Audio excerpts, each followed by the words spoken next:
Ladies and gentlemen, because a remake is always just as good as the original, we are back for another 6-star Quake video. If you are a long-time viewer of this channel, you may remember that right when I was starting up, like several months ago, I made this video where I talked about why I believe Quake should come to the game as a 6-star.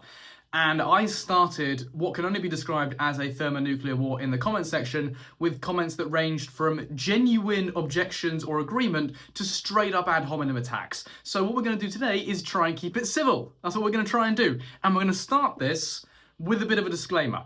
Because obviously you've seen the title of this video. Everything I'm about to say of this video relies on the fact that the changes made to the Alliance War map stick around, okay? Kabam has received something of a pushback regarding the changes they've made to Alliance War, and they have considered in future seasons having top-tier Alliance War run on the old map, while lower tiers run on the new map. So the assumption for this video is that the changes made to Alliance War are here to stay, and they're here to stay for all tiers.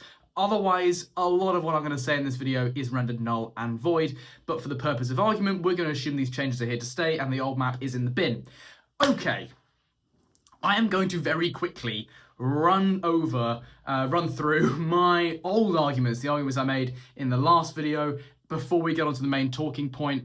And when I press play now, what you're going to see is my first argument in action. But if I had to sum up both of my main arguments, it would just be, yeah, Quake's ridiculous, but are you going to use her?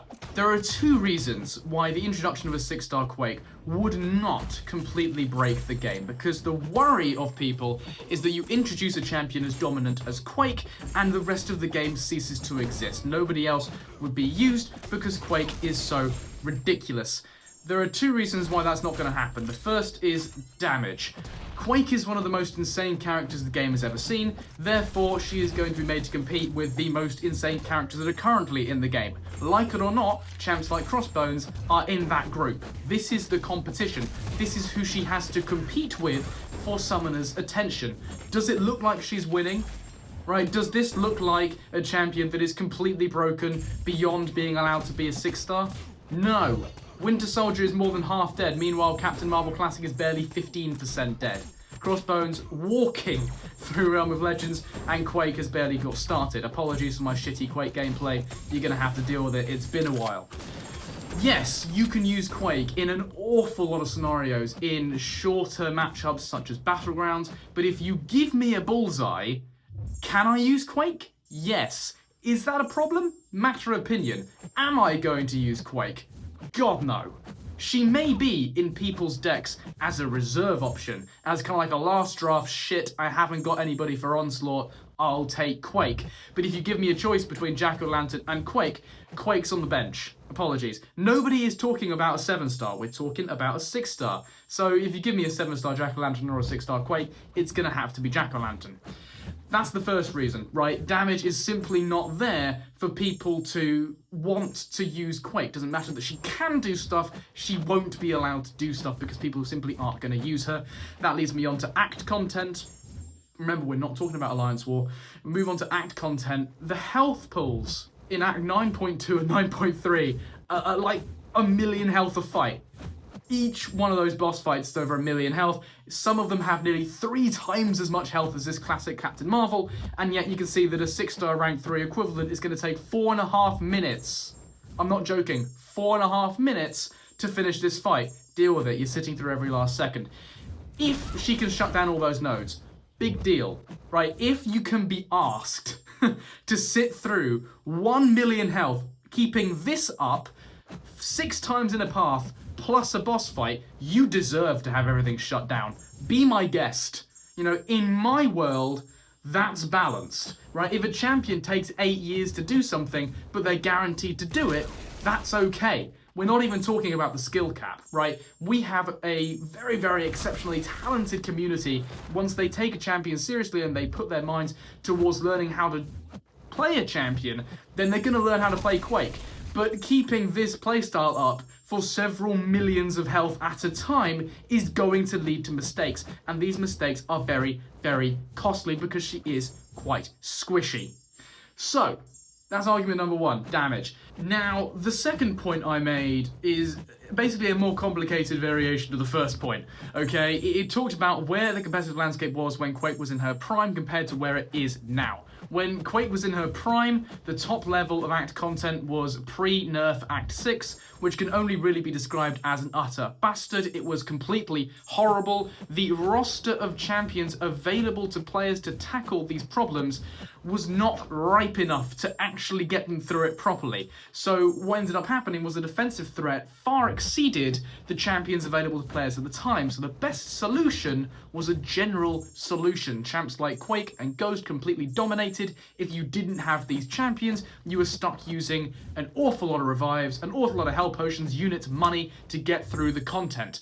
Look at the competitive meta now. That's no longer true. The roster of champions available to players designed to tackle exceptionally specific scenarios is enormous, right? If you give me a buffet node, sure, I can use Quake, but I'd rather use someone like Red Guardian or Titania. You give me Footloose, sure, but I'm gonna use Hood. You give me Mixmaster, sure, but I'm gonna use Okoye. You give me Armor Burn, sure, but I'm gonna use Gallon, right? And those are just 4 examples. There are hundreds more that I'm not gonna list. But yes, while Quake is a very powerful general champion, the best response to any particular scenario is no longer a general solution. The specific solutions, champions that are specifically designed to tackle one specific thing, like Gentle and Stun Reflect, they're just going to far outshine Quake in every single scenario, especially the 7-star characters. Remember that we're not talking about 7-star, we're talking about a 6-star here, right? 6 stars are basically dead. The resistance to a 6-star Quake should go down like this every single day. The 7 stars are dominating the meta because 6 stars are just not that powerful anymore. But it's basically the same argument, except for damage, it's just more about utility. Like, yes, you can use Quake and she has enormous utility, but plenty of champions will take each of these specific scenarios much better than Quake. Again, it's a matter of choice. Can I, but will I? That is the important argument when we deal with Quake now. I'm not going to give a summary. Go back and watch it if you can't remember. You've got a memory of a goldfish. Nobody cares.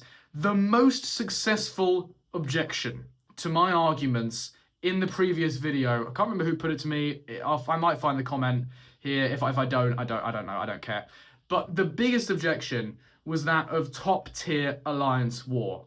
If you want to very quickly summarize what I've just said, it's essentially a glorified version of can't be asked. Okay, yes, Quake's very powerful, but I'm actually going to use her. The answer is no. Probably the most obvious exception to this is top-tier alliance war. If you bring together a group of very motivated, exceptionally talented players, of course they're going to go through the extra trouble to gain any sort of advantage over their opponents. Yes, they'll go through the pain of using Quake in order to never die. That's a thing. And at the time, I might have responded to this by citing specific nodes that would screw her over, like the boss node, like One Eye Open. Yeah, these nodes are going to be a problem, but the majority of the old Alliance War map, Quake could still dominate. So if you released her as a 6-star, this is one of the few scenarios where, yeah, okay, maybe the majority of other Alliance War attackers will go down the toilet because you could just use Quake. Now, you could also introduce like tactics or maybe even new defenders. But if you introduce like tactics that screw over evade or defenders that screw over evade, this can have spillover effects. Whether or not that's a problem, like if you screw over Quake, then you also screw over Nefaria, Lumatrix, Kate Bishop. Whether or not that's a problem, or if it's just the way the game progresses and develops, that's a matter of opinion. My opinion is meh. Some people think that's a massive problem, that Quake is so powerful, if you deal with her, you deal with lots of people. That's an opinion, okay? I disagree. Other people will agree. But the bulk of this point is that they just changed Alliance War, right? That argument is now null and void. Okay, you can't get through tens of millions of health without interacting with these nodes, and Quake is not going to interact with these nodes. She can't do 10 million health in 5 minutes on her own. She just can't. You can no longer Quake Alliance War. That is the biggest exception to any of my arguments, the biggest objection. And it's just no longer a thing. It just doesn't exist anymore. Shutting the node down doesn't help. So her reach is act content, Battlegrounds, special content, and all of those things are, very manageable if you introduce Quake. If you introduce Quake to act content, sure, she can do a lot of it. Is she going to be the best character for it? Absolutely not. And it's very easy to design those that screw her over. What about Battlegrounds? She might be people's reserve option, but she's not anybody's first choice. Big deal. There are lots of champions in Battlegrounds that have lots and lots of reach, perhaps even more reach than Quake, and yet they're allowed as 7 stars. There are scenarios in special content where you think, okay, like Epoch of Pain or Eternity of Pain or the Crucible. I think, yeah, Quake's going to be very, very powerful. But there are plenty of fights where she doesn't work. Spider-Punk can solo every single fight in the Crucible. Quake can't. Does that mean Spider-Punk is better than Quake? No, that's a different topic that I've discussed in another video.